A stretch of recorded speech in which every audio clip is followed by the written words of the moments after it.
이제 아까 얘기했던 그 법 왜곡죄 부분 마지막으로 조금만 더 하고 얘기 오늘 마치려고 하는데요. 이화영법은 아무리 봐도 조금 너무 심각한 것 같아서 그 얘기를 마지막으로 한번 더 하고 싶습니다. 이게 아까 원장님도 말씀하셨지만 수사기관의 사건 조작은 증거를 위변조하거나 증거를 행사한 경우, 수사기관이나 재판에서 위계 유력을 행사한 경우, 내3의 수사 과정에서 작성된 입수된 사건 관계 서류 일부 누락하거나 삭제한 경우 등에까지도 몽땅 다 이걸 사건 조작이라고 하면 이 수사에서 있는 일거수일투 속에 다 현미경을 들여다보겠다는 건데 네. 이러면 저는 어떻게 보면 이게 수사라는 행위 자체를 무력화시키는 게 아닌가 생각이 들거든요. 그렇죠. 그 수사에 대해서 예. 인정을 하지 않겠다는 거예요. 예. 인정을 하지 않고 이제 시간을 벌겠다는 겁니다. 그런데 할 수도 없어요. 그거 해도 예. 그 행정부에서 당연히 제의 요구하게 되겠죠. 그렇겠죠. 그런 거 예. 하지도 않는 건데 아무튼 그런 식으로 계속 버티기를 하면서 예. 계속 시간 벌기를 하고 그다음에 검찰에 낙인 찍기 있잖아요. 3인송호 있잖아요. 예. 세 사람이 계속 반복적으로 얘기를 하면 포랑이가 되죠. 예. 나중에 그거 되는 것처럼 그런 식으로 해서 계속해서 가면서 종착점이 뭡니까? 조국 대표가 얘기하는 기소총으로 가자는 거야. 예. 기소총으로. 그 부분은 헌법에도 검찰의 역할이 좀 있어서 그렇게 바꾸는 게 헌법에도 어긋난다는 지적이 나올 텐데요. 그건 개헌 사항이죠. 개헌 사항일 겁니다. 헌법의 영장 청구는 검사만 할 수 있다고 헌법에 명시돼 있으니까 그건 개헌 사항 아닙니까? 그런데 저렇게 하고 있다니까요. 이게 국민을 완전히 호도하는 거예요. 정말로. 참. 그러면서 무도한 정치 공세. 이렇게 하고 법률적으로는 개헌을 통해서라도 이 기소총으로 이렇게 만들고 싶은 거고 정치적으로는 조국 대표하고 이재명 대표의 사법 리스크 이걸 빨리 정치적으로 면소해 주라. 이런 지금 저는 정치적인 공세라고 봅니다. 근데 그게 면소가 될까요? 어쨌든 조국 혁신당의 조국 대표는 이미 2심까지도 사실심이 사실상 끝난 상태에서 징역형이 나와 있는 상태고 이재명 대표도 워낙 기소된 게 많아서 말이죠. 특히 선거법 위반이나 위증교사 부분은 꽤 많은 법조인들이 이거는 시간이 오래 걸리지 않을 거다라는 주장을 하던데 분석을 하던데요. 이게 우선 이제 법률적으로는 대법원 판결이 나오고 또 대법원에 안 가더라도 본인 1심 판결을 가지고 항소 포기를 한다든지 하면 형이 막 확정되잖아요. 형이 확정된과 동시에 사면하고 복권하고 이렇게 가는 게 이제 정부적인 거 아닙니까? 그런데 그것은 오직 그 권한은 유일하게 대통령한테 준 권한 아닙니까? 그렇죠. 그런데 그런 무리한 그런 결정을 대통령이 아무리 고유 권한이라 하더라도 어떻게 함부로 할 수 있겠습니까? 어진간히 해야 사면 복권도 하는 거 아니에요.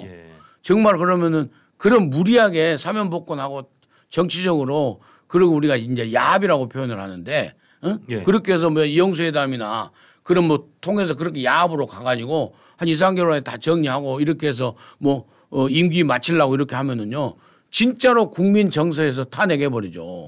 그렇지 않습니까? 그런 무리한 법을 윤석열 정부 윤석열 대통령이 하겠습니까?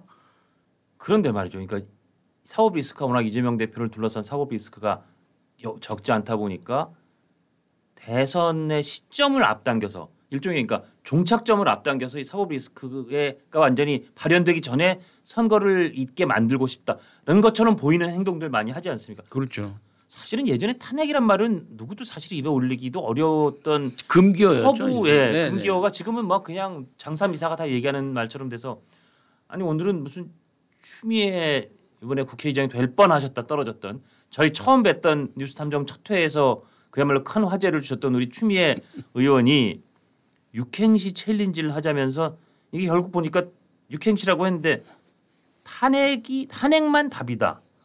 이런 육행시를 만들었더라고요. 그러니까 이게 한번 이거 소개를 좀 해주시죠. 여기 있네 저기. 추 의원이 만든 육행시가. 아니 우리 장원준 앵커 탐정께서 해주시죠. 제가 탄성이 쏟아질 줄 알고 제가 할게요. 핵폭탄급 발표를 몸소했건만 이건 아마 어제 포항 앞에 유전 석유 천연가스 나온다는 만만한 백성들아 답답한 궁상들아 이 나라 석유 노다지라 해도 다 돌아서네 여보밖에 없어. 그러니까 이게 결국 탄핵만 답이다라는 6글자를 가지고 엊그제 윤 대통령이 직접 발표한 그 이제 우리나라의 석유와 천연가스가 상당량이 매장될 가능성이 있다. 이거 굉장히 우리나라의 좋은 희소식이다라는 걸 좀 비꼬은 거네요. 비꼬는 정도를 넘어섰네요. 예. 예. 어떻게 보십니까?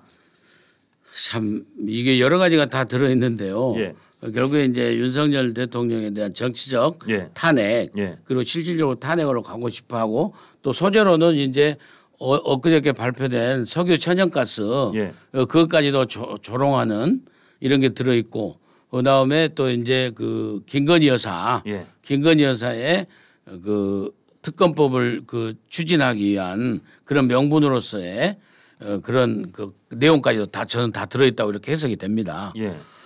그런데 실질적으로요 좀 드라이한 얘기 말씀드리면 예.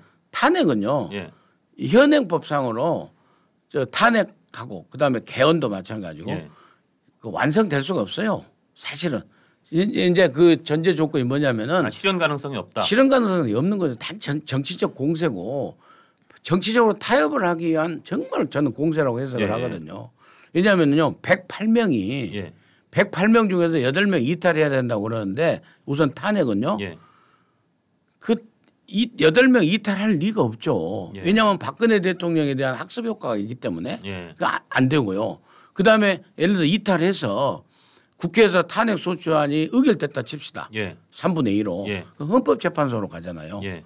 그럼 헌법재판소에서 100% 탄핵을 결의한다고 못해요. 왜냐하면 지금 현재 헌법재판소의 구성원들이 김명수 사법체제 그때 문재인 정부 때 내 헌법재판소 전혀 달리 중도 보수 성향의 분들이 과반 이상이라는 거 아닙니까? 많이 바뀌었죠. 예. 훨씬적으로 판단하는 예. 그렇기 때문에 탄핵도 사실은 기대 난망인데 예. 이게 정서상 예. 자기들 지지층을 결집시키고 예. 이렇게 하는데 되는 거고요. 예.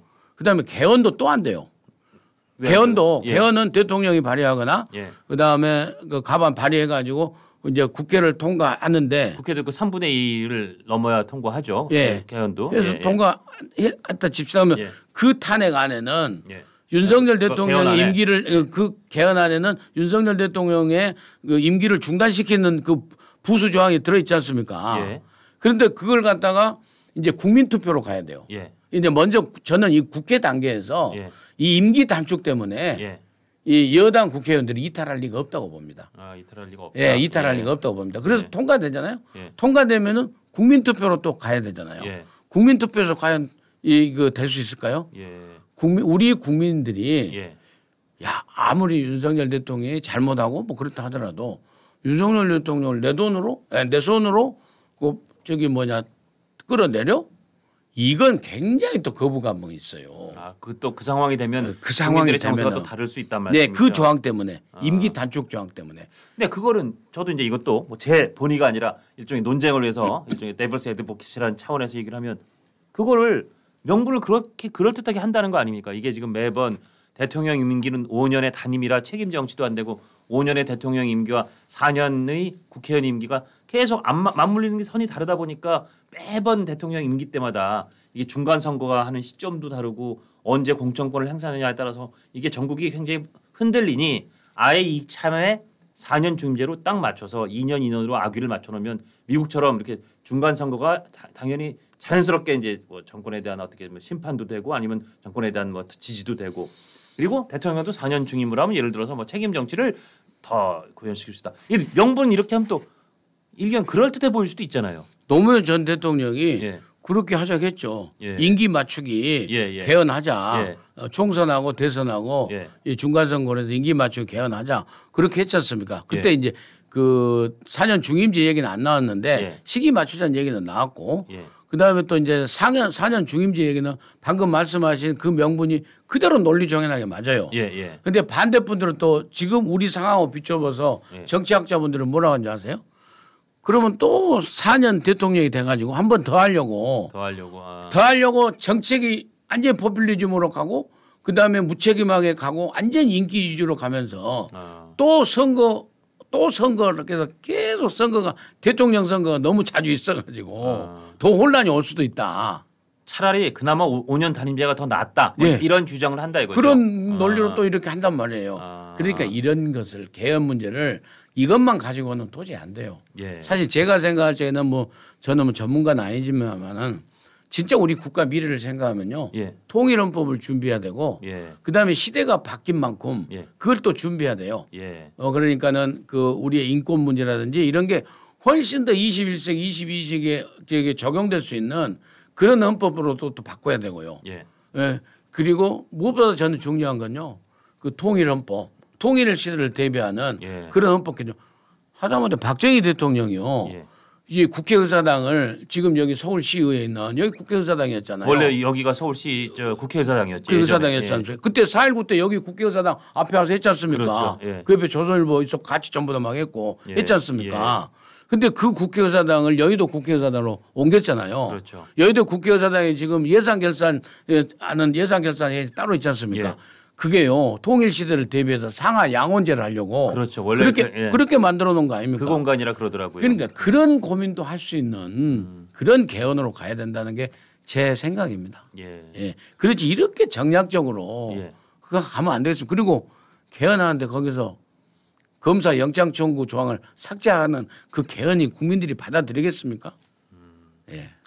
그러니까 이게 아까 이제 우리 추미애 의원이 탄핵만 답이다 이런 뭐 육행시 챌린지를 제안하는 게 어떻게 보면 이것도 비꼰 거죠. 비아냥 같은 이제 탄핵을 그렇죠. 거론한 건데 여기에 대해서 저희 여기도 뉴스탐정에 출연했던 김민전 의원이 근데 이거는 제가 이게 김민전 의원이 지으셨다는 건 아니고 2020년경에 인터넷에 그 추미애 의원이 법무장관 시절에 떠돌았다는데 차마 이걸 제가 직접 읽으면 이게 너무 욕설 비슷하게 이제 발음이 나버리는. 다만 이 칠원절구 같은 형식을 띠고 있는데 그거를 우리말로 읽으면 첫 번째 칠원절구의 첫 구절은 추미애 의원이 일종의 약간 정신질환자라는 취지로 읽히게 들리게 해놓고 뒷부분은 제가 이제 안 읽겠습니다. 다만 이거를 해석을 하면 한자로 그럴듯하게 잘 이렇게 조합을 해놔서 이런 뜻이 된대요. 가을날 새벽꽃과 애절한 노래가 고요히 퍼지니 맑은 안개가 호련히 들이운다. 기세 좋은 것도 소박한 것도 모두가 자연이라 사랑은 슬프고 서럽고 아름다우니 모두 하나다. 뜻은 기가 막힙니다. 내용은 한시 내용은 좋은데 근데 발음은 잘 못 옮기겠지만 뭐 혹시 궁금하신 분은 검색해 보시면 나올 텐데 욕설입니다. 예, 그래서 거의 욕설이죠. 이런 이야기를 하면서 이제 김민전 의원이 이게 뭐 받았다 이런 얘기도 오늘 뭐 화제가 됐었는데 쉽게 얘기하면은요. 김민전 의원이 전투력이 뛰어난 것 같아요. 그러니까요. 그 삼김여사 특검법을 하자는 것도 사실은 그때도 제가 김 의원 오셨을 때 그 말씀드렸는데 그 시점까지 여권에서 나온 거의 유효타 그렇죠. 기억 안 나는 유효타 중에 몇 안 되는 유효타였다는 평도 있었고 그렇죠. 사실은 그 불씨가 지금 안 꺼지고 계속 이어지고 있으니까 아마 여당에서는 그래도 뭔가 이 소재로서의 공격력을 갖춘 거는 그 김민전 의원이 처음에 제공을 한 것 같고 물론 거기에 또 배현진 의원이 원래 이제 갖고 있던 지적재산권이 합쳐진 것 같고 아이고 근데 참 원장님 이렇게 말씀 나누면서도 어떻게 예전보다 훨씬 우리나라 정치와 우리나라 사회가 이렇게 낭만도 없어지고 이렇게 찢어지고 이렇게 참 건조하고 어떻게 이럴 수가 있을까 참 가슴이 아픕니다. 예전에 안 그랬던 것 같은데요. 그러니까요. 이건희 회장 고인이 되지 이건희 회장이 살아계셔서 지금의 대한민국 정치판을 보면 뭐라고 하셨을까요? 맨유라고 하셨을까요? 그러니까요. 급수를 매길 수 없었다고 얘기를 하지 않을까 싶어요. 기업은 2류고 하여튼 뭐 정치는 4류 정도로 얘기하셔서 그것도 그때 약간 설화가 됐었는데 충격이었죠.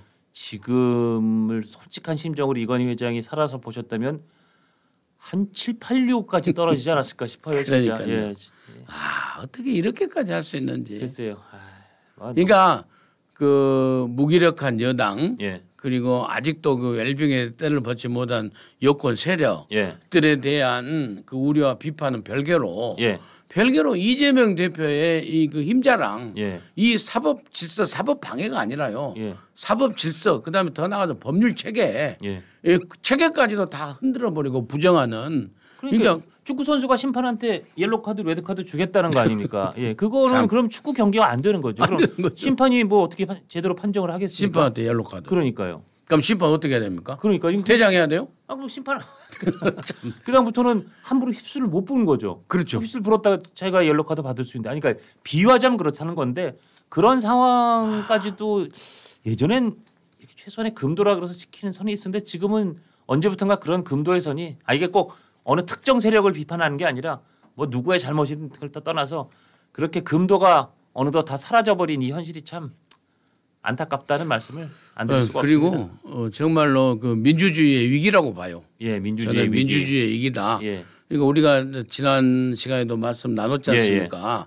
민주주의는 기본적으로 다수결로 가기 전에 의사결정 과정에서 서로 타협하고 협상하는 거 아닙니까? 그렇죠. 그러고 나서 그것이 안 됐을 경우에 표결로 가잖아요. 그럼 표결로 가면 다수결의 원리가 적용되잖아요. 그 다수결의 원리가 딱 해서 결과가 나오면 승복해야 되잖아요.